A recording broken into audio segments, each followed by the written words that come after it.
thanks, Pat. It's an honor to be here today with General Shelton and Mayor Giuliani and you and this distinguished audience.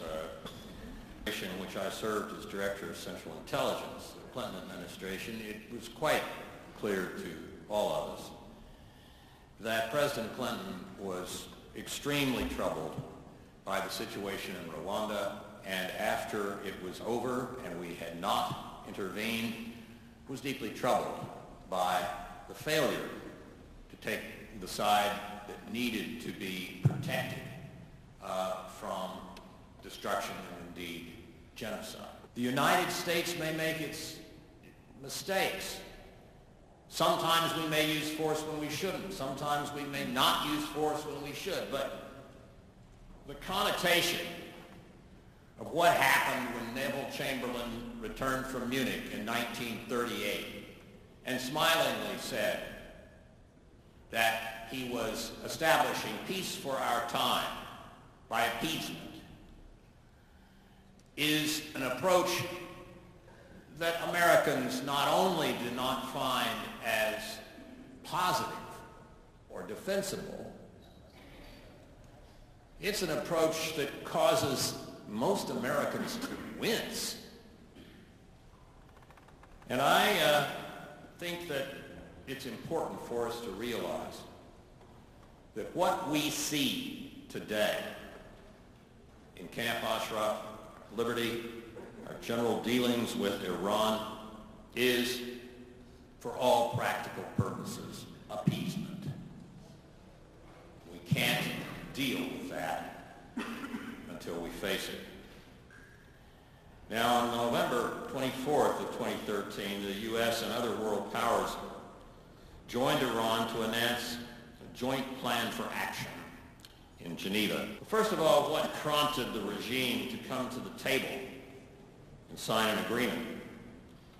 The accord and Iran's interpretation of it reflect a desperate situation in which Tehran, desperate situation in Tehran, which has been crippled by international sanctions and economic mismanagement, rising internal discontent, factional feuding, as well as devastating revelations of the organized opposition to Iran's nuclear sites that's threatened the survival of the mullahs and for them provided a degree of retreat, a path of retreat should they choose to accept it on the nuclear issues. But they have not chosen retreat.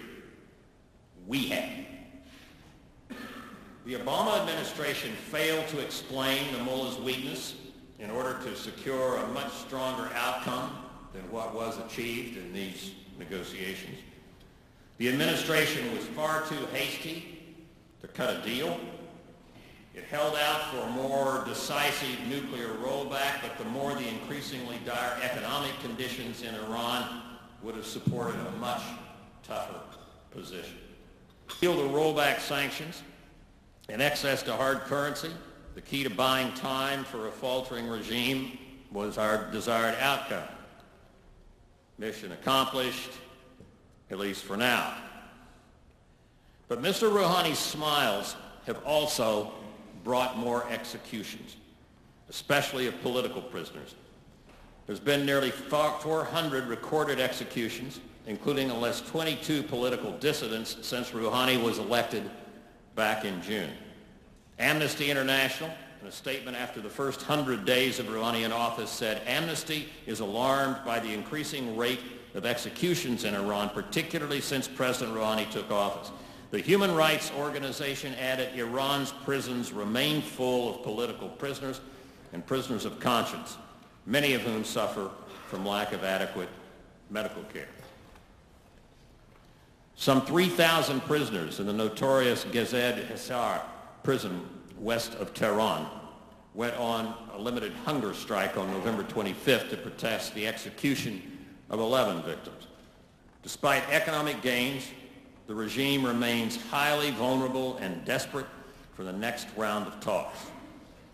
Fearful of the population that wants results and is looking for fundamental change following the agreement, Mr. Rouhani said that Iran's problems went beyond sanctions. that they had unparalleled stagflation on the profligacy and mismanagement of his predecessor, which he blamed Mr. Ahmadinejad.